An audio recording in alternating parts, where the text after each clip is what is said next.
Alright, we've been gone for a few weeks. We've got a lot to cover. Let's just get right into the slideshow update for the week. We begin at the Transportation and Ticket Center, where there was some construction a few weeks ago, and now you've seen that there are these tram stops that have been nicely built with the uniform colors and the word tram labeled, helpfully so people know where to go. On the monorail over to the Magic Kingdom, we've got the DVC under construction next to the Grand Floridian. This project is not yet announced. Outside of the restaurant right next to the tiki room, we've got a missing little tiki god there. He's been gone for quite some time, but they also don't have the flames coming out of here that they're supposed to have, and that also has been several years. Thought this was a funny sign inside the tiki room itself, maximum occupancy of 0. This is in the hallway right before the tiki room. I think what they mean is let's not do the show from here. They cleared away some of the brush and larger trees that were over by this part of Big Thunder Mountain, and we're looking toward the island there, and you can see the totem poles for the first time in several years. Something you don't always see in the rivers of America, but we saw it on a Saturday not too long ago. Alligator, a live one.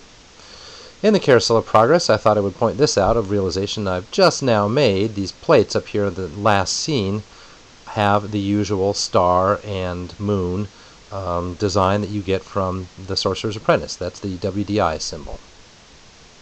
Tomorrowland Terrace Noodle Station stays closed even on some of the busier days now, just kind of reporting it as we go. Then back on Main Street, I thought I would show us some of the fall foliage and the pumpkin and the nice bunting that they've got set up around on Main Street. They've really decorated the place.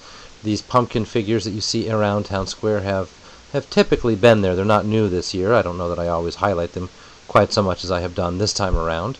It's also nice to see the trolley out in use in the middle part of the day. I think they were doing a show. And Roy Disney's bench has moved so they could do some photo opportunities with the pumpkins near the beginning. Near the Town Square, that is, with the castle in the background. Casey's Corner is closed at the moment as well. These pumpkins I think are new, or maybe I just missed them in the past years. They're sitting over here in the Liberty Square area. And it took me a moment to figure out what is different about this sign, but the direct route and longer route sign have been replaced by this one that just says entrance or entrance. This is at the Haunted Mansion. A couple of pictures of the Fantasyland construction. Not too much to report except to say that things are continuing. The rocks continue to get covered and uncovered. There's a new crane out in the middle of the land, not too far from this, Ariel's Undersea Adventure. And this isn't new, but the Enchanted Grove eatery right next to the Fantasyland area has had this tarp up, and I just love the way that the tree gets its own part of the tarp that matches the actual tree behind it. Lunching Pad in Tomorrowland also down for rehab. They've got a hot dog cart out in front of it. Swiss Family Treehouse also closed for refurbishment. I do like the sign. At Big Thunder, this is the up ramp in the very beginning part. The right-hand side is where you find the colorful canyons, or colorful rainbow caverns. And this used to drip water and would drip on your face from time to time. It's now a bunch of misters, and I don't know how well you can see that, but it does this great effect of not being able to see what's up ahead. And it gives a wonderful, mysterious appearance, and I really like what they've done with that. Now, of course, there is one thing going wrong in the town of Tumbleweed here. I don't know how easily you can see it. This is a branch onto which possums are supposed to be spinning. I've turned around to take this picture. It would have been easier from the other side. And at the exit, these are the geysers that continue to not be used at the exit to Big Thunder. Over in Adventureland, not too far from the treehouse, you'll see this discrete little section not really used for anything, but if we zoom in, we'll see something that looks like a keyhole. This is, and so is this camera up here in the corner, to be used for the Sorcerers game. It's going to be like Kim Possible, something for kids to play at the Magic Kingdom. There's a couple of speakers and so forth also to be found in Caribbean Plaza. Switching parks to Epcot, we are now in Innoventions. This is the former spot of the Don't Waste It exhibit where they had the trash truck, and what is coming now is covered up, and it says it's Habit Heroes, and it has to do with healthy eating. Speaking of eating, the Food and Wine Festival construction is in full gear out in World Showcase. And Kim Possible, which we mentioned a moment ago, has new signs now throughout World Showcase. The old signs just said Kim Possible on them. They didn't say more about what they were, and they were also smaller. These are taller signs. Much of the Canada building is under repair. This opened a few weeks ago, the kabuki stand, replacing the kakigori stand, but sells much the same stuff. The rest of Japan, as you can see here, is under construction, and now the yakitori house up at the top of Japan is under refurbishment. As a result, they've opened up the food and wine booth a little early in Japan. This is not yet the food and wine menu, however, so you can get full-size sushi here. This is exciting, a new paint scheme for one of the test track vehicles, probably a test.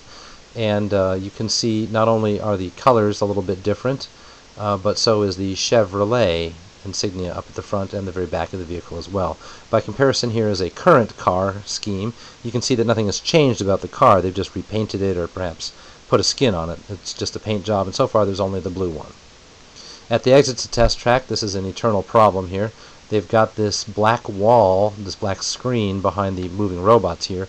It's meant to imply there is a an assembly line going on off into the distance, and they haven't fixed that in years and years and years, and it looks pretty bad. Over in World Showplace, they had the Florida project, that's the pin event.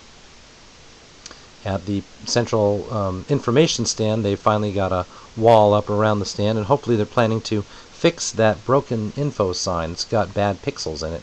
It's been that way for some time. Back on the other side of Innoventions, now Innoventions West, the right-hand side is the pig exhibit, the Savings by T. Rowe Price. On the left side, this whole wall here used to be Rockin' Robots. It was an indented area. And then after the robots left, they refurbished the indented area to be just for benches. And now they've put up new walls, and so there is no indented area. The whole thing is now backstage. That's a bit of a decline. Elsewhere in the same side of Innoventions, we've got the fire truck just to our left, and this was the kids crawl around the house fire zone. It's under walls now, and the photo place sign right opposite it. I'm not sure that I've seen that sign before, but it could be I just haven't noticed it. Around the corner then, near the Segway, the video games are not new, although those signs I don't think I've seen before. And right next to those used to be kind of bubble auditory devices hanging from the ceiling that you could hear, sort of a personal hearing space. No one else could hear what was going on. And the Segway Central is now used just for their upsell tours. They don't use the free Segway experience anymore, which is a shame. And then back to where we started, the Rockin' Robots is right behind me.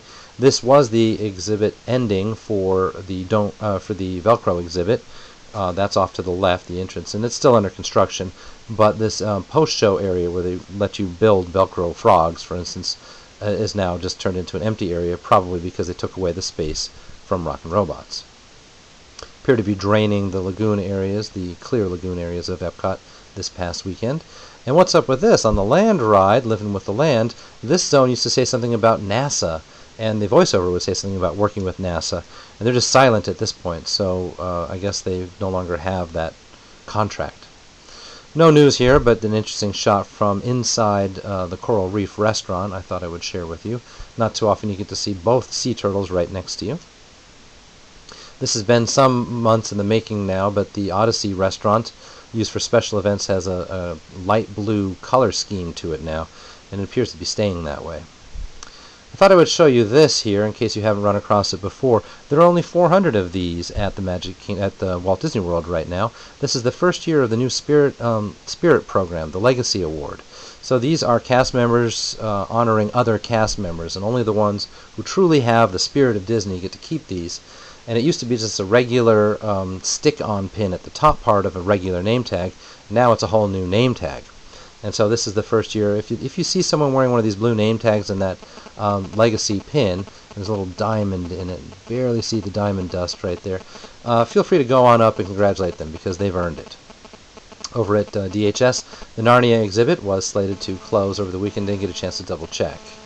And I thought I would take new pictures over the weekend of these horrible signs along that one road, Osceola, toward or near All Stars, I guess. And so here's 1, 2, and 3. The signs are still bad. These are the next weekend, not the signs that I showed last weekend, so nothing has changed.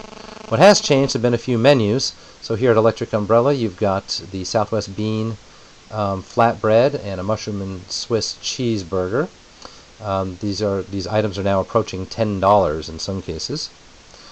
Back at Magic Kingdom, this is Pecos Bill, where you've got the deluxe 3rd pound Angus cheeseburger.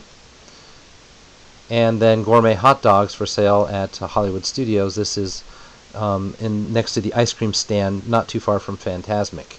Macaroni and cheese and truffle oil, barbecued pork, and the burrito hot dogs. You can get to try any of them.